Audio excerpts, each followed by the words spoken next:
When it comes to the integration of children of immigrants, much of the public debate focuses on the role schools play. Conventional wisdom is that children from immigrants and those of natives should be taught together. This would improve the language abilities of the immigrant children as they interact with classmates in the local language. At the same time, many native parents are afraid of having too many immigrant children in their own kids' classroom. They fear that this may slow down the educational progress. They worry that teachers may have to adjust their instructions to the special needs of immigrant students. Accordingly, whether or not to ethnically integrate schools has been the topic of heated debates in many Western societies. Scientific research was not able to solve this debate. The scientific findings on the relationship between ethnic composition of a class, thus how many immigrant children are in a school class, and the performance of students is mixed. Whether or not to ethnically integrate school classes seem to not clearly affect immigrant or native students' performance.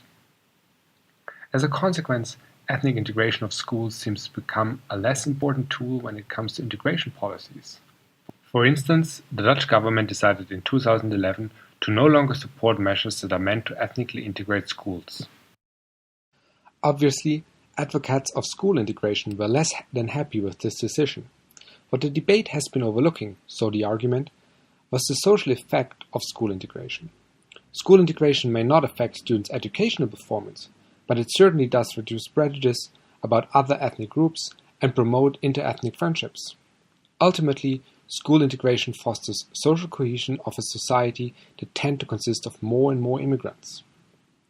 Unfortunately, also this claim is not backed by science. In fact, numerous studies on the relation between ethnic classroom composition and students' prejudice have produced mixed results. Some find less prejudice in classes with more immigrant students, others find no differences, and sometimes there's even more prejudice in more ethnically diverse classes. So where do we go from here? Should we integrate schools or not? Does ethnically mixing reduce or increase prejudice?